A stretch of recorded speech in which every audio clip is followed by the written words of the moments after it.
This government meeting is brought to you by Eastworks and our local cable subscribers.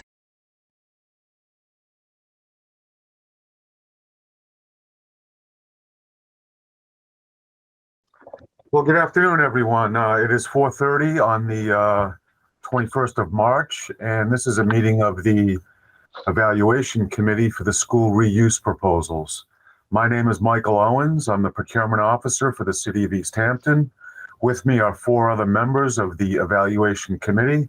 They are Jeffrey Bagg, the City Planner, Greg Nuttleman, the DPW Director. There's a City Council person who I'm going to ask to introduce themselves. And there is a school committee member who I'm going to ask to introduce themselves.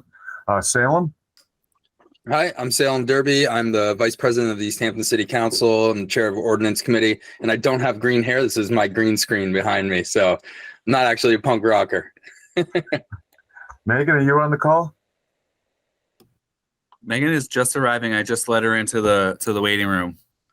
Megan, just asking for you to introduce yourself. I just went through quick introductions. I think you might be muted. Okay. Sorry to just be joining. I'm Megan Harvey. I'm a member of the school committee here in Easthampton, and I'm the school committee rep on this group. Thanks, Megan.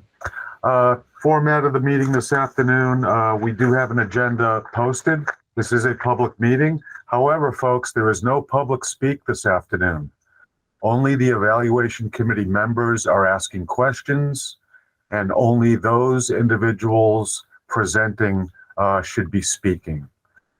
So with that being said, I'd like to offer the proposer the opportunity to begin their presentation. Does anyone have any questions on the evaluation committee? Okay, I'd like to, Sorry, Michael. Jeff, go ahead. Sorry, Michael. The only thing I was going to say is we have three interviews, right? So this is the second one, and we did provide the questions to the proposers ahead of time. So the proposers have had our questions, and we asked them to work them into the presentation the best they can. Correct. Thanks, Jeff. Yep. So at this point, I will turn it over to the lead person with our presenters, whoever that may be. Hi. Hello, everyone. I don't know if I am connecting well with you. Do you hear me? I can hear you fine. All right. Hello, I'm Meki Adnani, Senior VP at the NHP Foundation. Thank you so much for this opportunity. We would love to present our proposal and offer more details of our vision and our proposed plan. I just wanted to, at the beginning, make it a very important note that our proposal submitted to you really sought to fully address the RFP to the best that we could, but we are without a question open to discussions with the city and all community stakeholders. And we have the flexibility to have these discussions and sort of tailor everything so that we can improve our proposal. I just wanted to say that at the outset. We've just done our best to meet the proposal's requirements and the RFP's requirements. So now our project team, we've made a huge effort to really have an exceptional team for this unique project. We have assembled a team that has experts with significant experience in adaptive reuse, historic preservation, and affordable housing. So I will go very quickly through, the NHP Foundation, we're a national nonprofit organization headquartered in New York.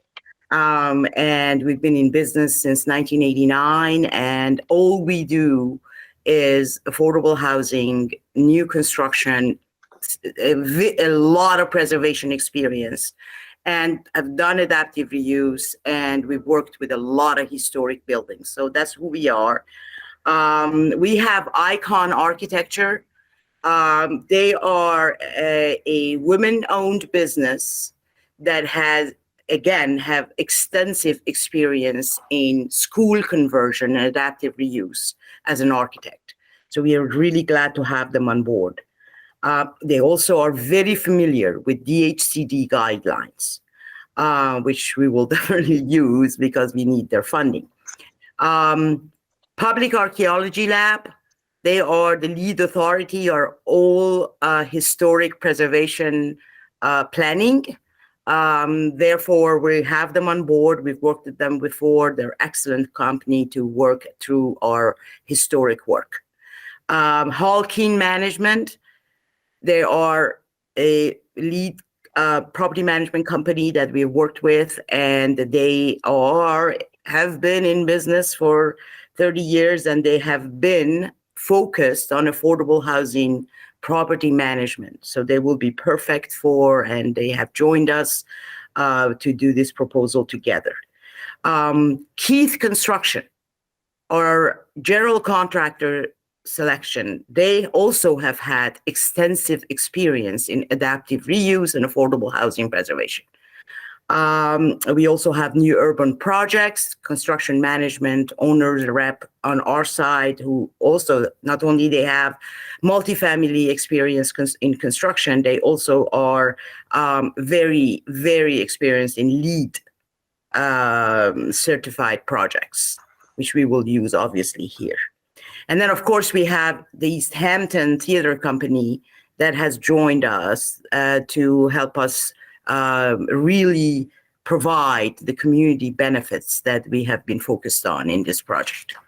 So now I just want to talk a little bit about what we have proposed, our vision. So the schoolyard apartments, as we call them, it's a new development that reimagines the 3 schools. So we are going to work on the 3 schools, and that's part of our project. We envision a new active family living environment here. So we're talking about 69 residential units, 28 1-bedrooms, 29 2-bedrooms, and 12 3-bedrooms. And as you know, these schools really lend themselves to a variety of actually high quality space for residential units. So we have tried to maximize on the number of quality affordable housing we can provide here.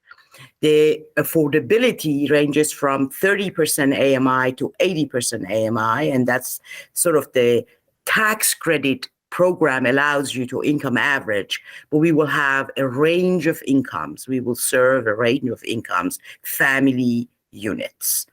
We have community amenities. We are thinking about parking spaces, 19 of them, 2 green spaces, dog park, playground, community gardens, and of course, we are retaining the Pepin Auditorium, not only for the Easthampton Theater Company, but also the space will be used for the resident community activities and the community at large. Basically, we have a community space, community building that would be shared between the theater and other activities that we're going to bring to the site. So just to quickly say, well, what has been our goals? Well, our goals have been providing affordable housing, making sure that these historic buildings are restored the way that they need to be, and use historic tax credits, federal and state, to provide the funding for it. We have community connections, as I have mentioned, the amenities that we provide, the Pepin Auditorium again, and of course, last but not the least, we will have efficient building systems in here, and we will commit, not only we're going to use the LEAN program, we will commit to applying for LEED certification. So I'm going to stop here and ask Janice from ICON to take you through the design and the planning for the buildings. Great. Thank you, Meki. As Meki mentioned, I'm a principal at ICON Architecture, and I head up our Renew practice. We take part in our deep portfolio of adaptive reuse of these historic schools across the Commonwealth, from Athol to Yarmouth, Salem to Fitchburg, Baldwinville to Fairhaven, many of them kind of neighbors to you all. from artist housing to senior housing to family housing. We work collaboratively with the towns and other community stakeholders to transform these cultural assets into sustainable living environments, and they provide very unique living spaces. So we understand the town, you all have invested significant study in these 3 schools and established your community goals. And as Mecky mentioned, we feel our proposal truly addresses all of these. Starting with our name, we called it the Schoolyard Apartments because the schoolyard is kind of that happening place where neighbors and families connect, where stories are told, resources are shared. And so with the next slide, we'll start going through each of these sites. So the Maple School to the southeast is just blocks from your downtown area. It's pretty much preserved as it stands today with historic green spaces and community gardens. We're proposing the integration of a new dog park with not only the residents parking, but 15 spaces of public parking and other community open space. Next slide. At the interior of the space, basically classrooms become units. And that's pretty much what decides the bedroom count or the bedroom size of each unit. This site offers many more larger units, 2 and 3 bedrooms, where large windows bathe the units in natural light. The historic millwork from window trim and sills are retained into the unit. And the corridors are pretty much as they are right now. Not to use a religious term, but we call these the sacred naves. They give that impression of the school still in session. And this is in working closely with Alyssa and the team at PAL to integrate the Department of Interior standards for rehab into everything we do. Accessible entries will be provided at every one of these schools. This is being proposed at the rear, while the historic entry with its beautiful arch is retained as it stands proud to the community. Let's move on to, there we go. The Pepin and Center Street schools are a combined site, again, to the north of your downtown area. This site provides multiple community connections. At the Center Street School, we're maintaining the community playground function with 5 adjacent public parking spaces. Again, the community gardens are there for residential use or community use. We're enhancing the pedestrian way that connects both schools with lighting and signage to really create that lively community gathering space. And again, the historic lawn of the Pepin School is retained. Internally, the center school is the smallest of the schools, and the classrooms are the smallest. Hence, this will primarily be 1-bedroom units. We're proposing a small addition to the side to allow vertical circulation, both ramps to get up to the ground floor, as well as an elevator that'll connect all floors, including a community space in the attic area. Next slide. The Pepin School, the most lively of those places, is intended to be both a residential as well as community home. We'll have 2 independent, separate, accessible entries to isolate the 2 functions so that residents aren't necessarily, or I should say the public isn't necessarily commingling in places that may be called home. We provide a variety of living spaces from some smaller 1-bedroom units to 2-bedroom loft units and some larger 3-bedroom units. As mentioned, we're retaining the auditorium. This is a major character-giving space, and historic will want that restored, maintaining that 2-story volumes, the large windows to the rear.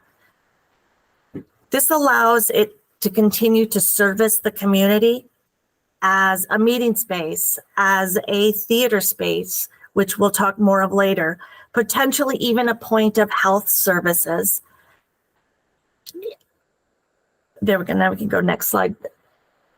these were just some potential, these are other schools that we have done, but it's illustrative of the type of hallways, millwork, integrating windows and large natural light into the units. Basically, the schoolyard is a perfect example of modern preservation.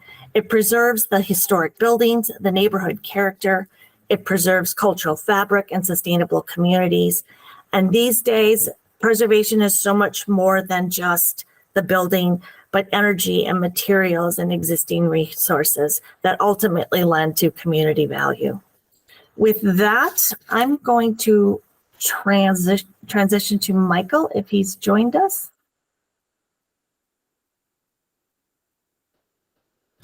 Michael, I see that you're muted still. I think we learned the other day that it might be *6 if you're on a phone.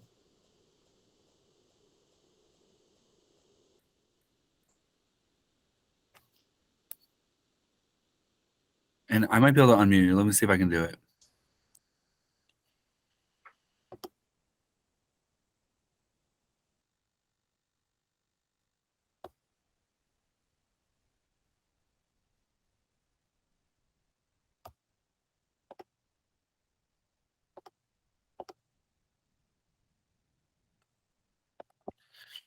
I cannot. Does anyone have any tips for unmuting from presumably an iPhone?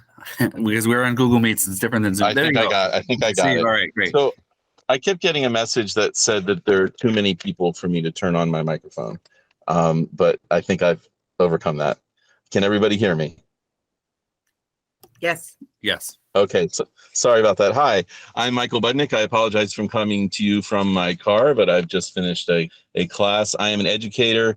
I am an entrepreneur, own a local science and art education company, but also a theater and performance person, serial entrepreneur and marketer. And I'm also president of the new Easthampton Theater Company and a proud Easthampton resident. We are very much looking forward to the prospect of managing the community space and the auditorium for NFP as a home base for self-supporting community theater and education, and as a space for other community gatherings and activities. Within our ranks and board and the folks that are involved in Easthampton Theater, we have quite a bit of experience within our ranks of financial theater and business management, as detailed in our business plan, which is attached as an addendum to the proposal. So we foresee that this will be a wonderful home, not just for community theater, set building and rehearsals, which is so essential to the whole community theater experience and involvement of the community, but also our community needs meeting space. Adjacent groups that we have discussed with NFP, we are able to not only have educational theater for the community, but also have spaces for other types of educational and meeting activity. So with NFP's help and experience, we think that Pepin can provide the ideal space for these types of activities, managed and providing added value to community housing while preserving this important historical space. And it is a really beautiful space, and we would be lucky to be a part of it.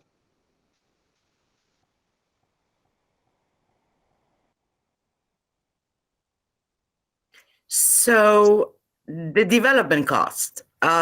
We have obviously worked with Keith's Construction, Icon, and New Urban Projects to look at the construction costs, obviously preliminary, but we've had a lot of information as to how to think about that. So we're talking about a $28 million construction cost, soft cost and financing and reserves and all of that. So a total of 38 million. Now the sources, we are thinking about obviously hard debt, first mortgage.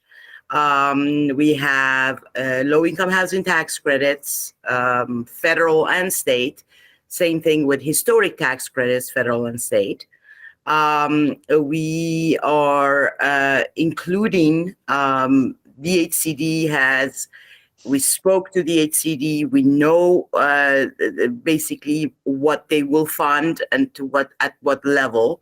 So we have a large $8 million ask that we will have from the HCD on this project. We also, as I said, we're using the LEAN program grant. We are going to tap into the CP, the Community Preservation Fund, and we have spoken to people, and we put in what we thought was reasonable. And MassWorks for all the infrastructure work that we just got MassWorks grant on another project in Boston. We are familiar with what we need to do, so we have incorporated that into our underwriting. So that's generally, of course, at this stage, what we think why we think the project is feasible. Now, let's move on to the timeline, which I'm sure a lot of people think about. Now, it all depends. It all starts with the developer designation. If we have an ambitious schedule here in front of you, but we all know that with this level of funding, the timing of the funding rounds and the approvals of funding at the first shot really is key to making this time frame work, because as we all know, sometimes you have to go to two rounds to get your funds. But we believe that we can go in there, and we've had successful applications with the HCD. So we go in and hopefully we get the funding. So the time frame usually for DHCD funding is that it starts in October, and you have an application due in January of the following year, and they usually announce around May of the following year. And it all goes as planned. We think that we could be in the ground in December 2024 and have a 20-month construction period. And so therefore construction complete in 2026. Now, again, that there are things that are in our control that we can control, and there are others that we can't, which has to do with even state historic tax credits. There are few allocations that you have to ask from Mass Historic Trust. We know the process, and we know how to create a critical path for all this, but this is generally, again, at this point, again, on the dependent on your decision, that when we can start and when we can finish. So thank you, and we're now open for any questions you may have.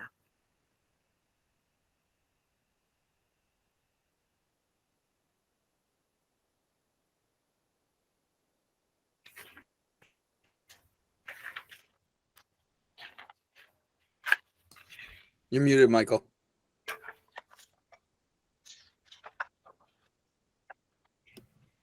Michael, sorry, you were muted. Were you casting out the question net to us? Yeah, casting out the question net. Jeff, do you have any questions? Do any other committee members have questions at this time? Yeah, I'll defer to anyone else. I have a couple, but I'll defer to anyone else who wants to start with any. I guess you're up, Jeff. No, Megan raised her hand. Hi, thank you for that. I loved to follow along and see all of the visions that you have and sort of the inside peek of all of that. I did want to ask a question related to sort of what you had said when you started about being open to discussion and sort of revision. I'm wondering your thoughts about if there's any possibility for the Pepin Gymnasium to be maintained, what kind of change that might involve. I just wanted to hear your thoughts on that. I certainly can start, and we'll ask Janice if she needs to. We were trying to maximize the affordable housing units. Why? Because it has to do with your financing, what is feasible. We have 6 units in the gym. And so we started with maximizing, trying to make everything come together in terms of financing, in terms of the number of units. But we are open. I mean, it all depends what the community wants or how they prioritize We know that community benefits are very important to this project. We think that the auditorium will create that space that everybody, the community at large, the resident community and the theater can function in that space. So yes, we're open to hearing back from the community and adjust our plans. Obviously, if we have less units, we have less revenue, we have less debt, we have more funding to ask for. That is not something that we don't want to do. It's just that what is feasible, right? So we are open. We are open to a different program. We are open to that. So that's my answer, but I don't know. Janice, do you want to say anything in terms of the programming, how you thought about it? I don't know if people are on mute. Thank you. My apologies. When we approach these historic schools, preserving either the auditorium or the gym is always the first ask. And it's always the part of the dialogue we have with the Historic Commission as well, where they want to preserve some of the two-story volume.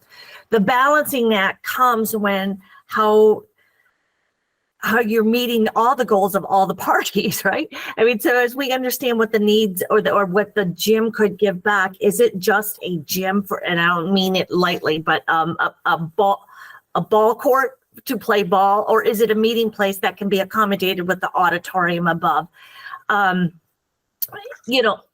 Preserving the auditorium in lieu of the gym poses its challenges just because you're bringing the public up into the building, and everything as open to the public then has accessibility concerns. But the Historic Commission would most likely want to see more of that proscenium arch expressed in all of that, relative to finding the best value in where units can be created to meet the goals of the funding agencies, DHCD. The gym offers the ability to create larger family units in kind of a loft unit where you can have a two-story volume in there and take advantage of the windows at the front of the gym and the back of the gym, where the auditorium only offers windows towards the street side. So we did look at that, and we look at that with almost every one of these schools we approach, and it really is a balancing act of what is your residential versus non-residential square footage, and that ratio is what makes or breaks projects. And we want to make it. Salem?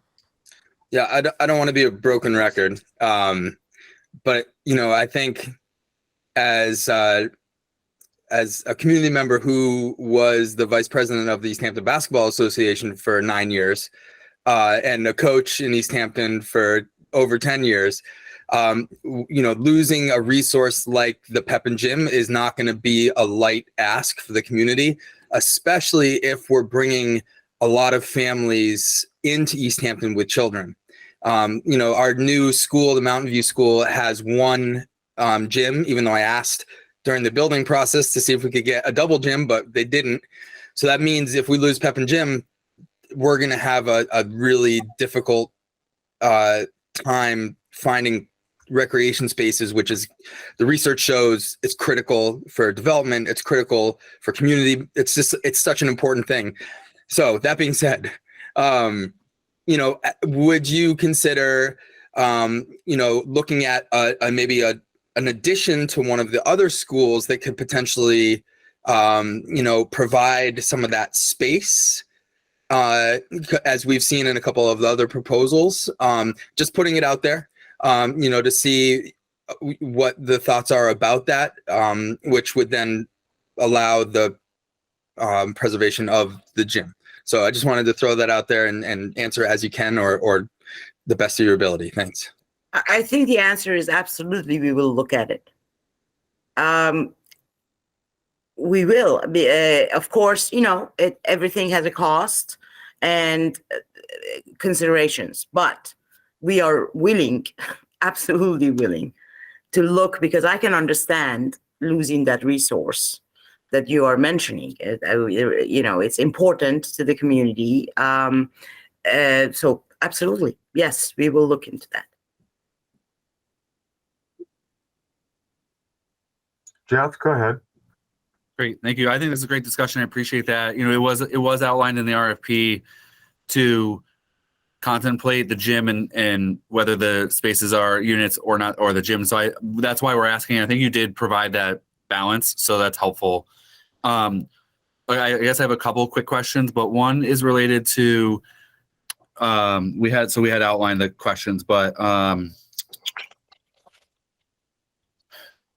kind of with regard to the proposal as you have it with the theater, can you just describe the responsibilities for the city in terms of renovation of the space, in terms of how you envision that space getting renovated? It needs some love, but it is an auditorium. But if you could just speak to that, and then I have a couple other kind of a little bit easier questions after that. In terms of responsibilities of the city, I mean, that maybe you need to elaborate, but we envision all the renovations to happen with us as the developer and the future owner. We are in charge, as our job, to work with ICON, to work with the city. Of course, the city is going to review our project, of course, the design and construction documents and permits. They will be totally in the process, but I don't see any responsibility but the responsibility of reviewing our construction documents and our plan, and obviously providing comments to us so that we can incorporate. I don't know if I'm answering your question.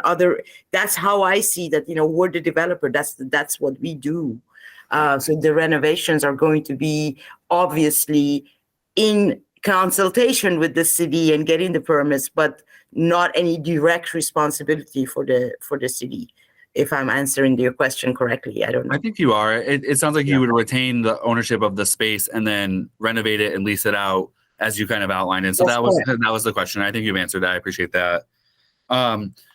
It's a little bit of a detailed question about the timeline, which I think we all heard that it's contingent upon things that are outside of your control. But one of the questions that we had asked about was expecting to access CPA funds.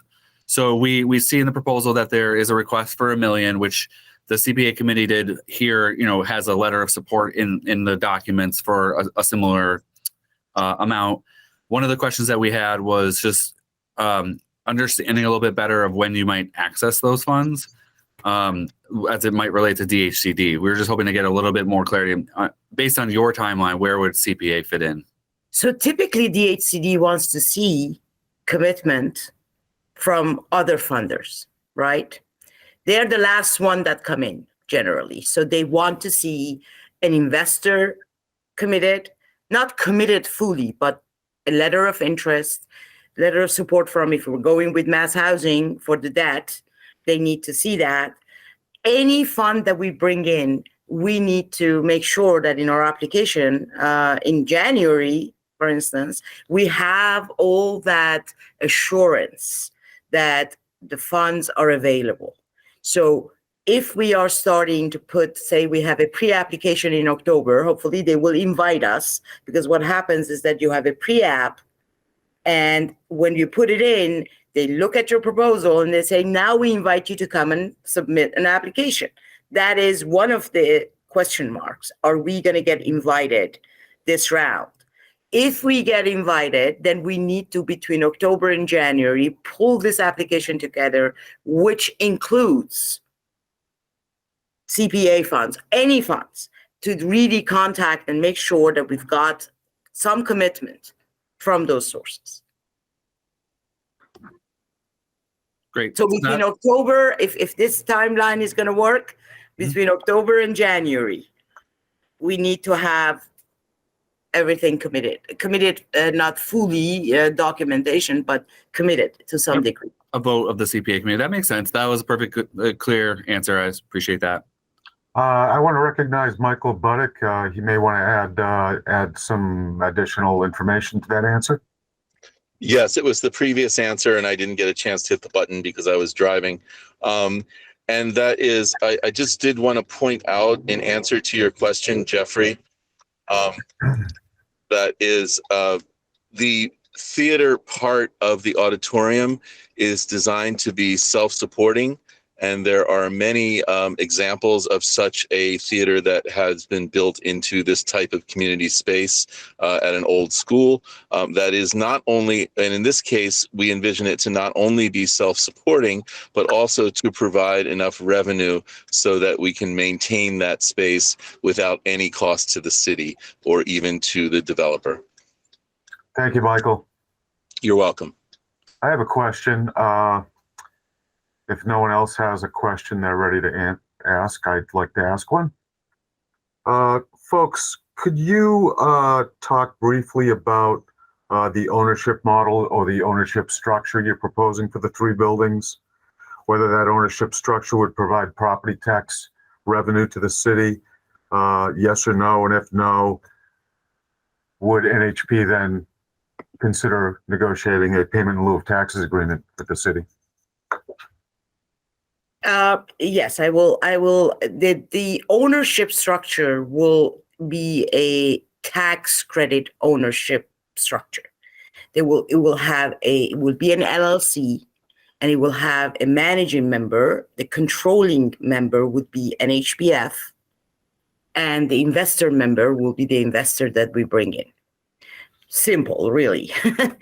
But in terms of, so the ownership is going to be sort of a silent member, the investor, which actually imposes obviously a lot of compliance requirements and everything, as you know. And then we will be the controlling member. Now, in terms of real estate taxes, and in terms of the purchase price and all of that, I just want to make a general comment. I am sure you know that there needs to be city contribution towards this project if DHCD has to fund us. Now, that contribution comes in different forms. For instance, we have a $500,000 purchase price for the buildings.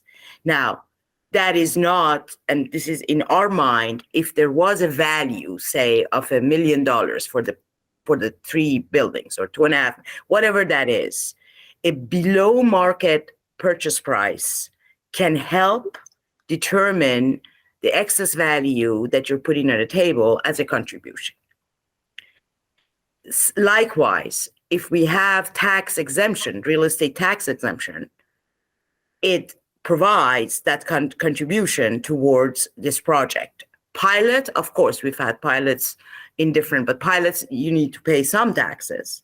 There is full real estate exemption, but we need to together, we need to figure out how we demonstrate and of course we have the CP, the community preservation. Yeah. So what is it that DHCD will consider as a reasonable level of contribution from the city? We need to work on that together. And we will help. We will work with you so that we can it's not us, it's to satisfy DHCD's contribution limit. And they don't give you necessarily a number, okay? It just needs to be, and we need to communicate with them that that's how we're doing it with the city. And then we will be ready to put that in our application as a contribution. So I'm sorry, I don't have a really clear answer, although I know there are avenues that we can work together on. Yes, thank you. I appreciate it, Mackie. Thank you. Any other questions? Jeffrey Bagg has raised his hand. Sorry, thank you. Just to follow up on that, Mackie, I think that was a good answer in terms of the DHCD contribution. Did you say whether or not you anticipated the project to produce tax revenue? I don't know if I didn't hear it or not, but do you have an expectation of that? Tax revenue, I was just speaking in general about real estate taxes, property taxes, right? So if it's a pilot, it will be a reduced, it's really, taxes in lieu. If it's 100% tax exemption, obviously the contribution is much higher, but the city might want some taxes. So we need to work together on which way, but we're open, which way we can balance this, because there's a balancing act. Yep, that's good. I appreciate that. Thank you for the circling back on that one. That's what I got out of it as well. Thank you. Sure. Other questions from committee members? Greg Nuttleman? Just quickly, do you have a envisioning of the future of Clark Avenue? Your renderings do a very nice job of showing it, tying the two properties together. There's some other independently owned residential homes in there. It is a city street, was historically closed for student access between the two buildings. Have you discussed at all how you might, build that street into the project? We can talk how we'd love to do it. have we had the actual conversations with, the city folks? No, but like it was closed for the school connection, we'd love to maintain that kind of continuity between the two. Clearly, for emergencies, you'd have, bollards or something that would allow emergency access through as needed. But in order to really benefit from that schoolyard feel and the communication between the two schools, we'd love for it to be a pedestrian way. Thank you. Thank you, Janice. Thanks, Greg. Any other questions? Does NHP have any questions for the evaluation committee? With your time frame for a decision? We are hoping to make a decision in about 10 or 15 days. We will have a top-ranked proposal referred to the city council and the mayor. Wonderful. That's great. Thank you very much. Any other questions from committee members?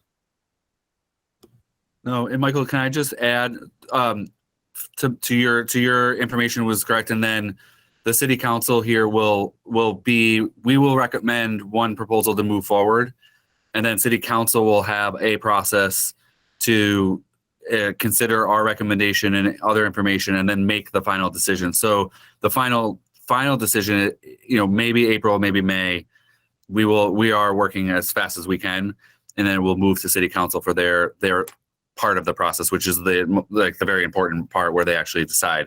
So just a little bit of clarity. Our role is to rank and then move forward one proposal, and then the city council will have a process as well. Understood. Thank you. Last call for questions from the evaluation committee. Salem Derby? Not a question. I just want to say thanks very much for putting this proposal forward. It's a little city like Easthampton, to be able to get great proposals for our old school buildings is heartening and is just such a great thing. So we appreciate it. Thank you. We are very, very interested to be your partner in this. We've done a lot of work on this proposal. The team tried to really get close to everything. So we are excited and we look forward and hope you pick us.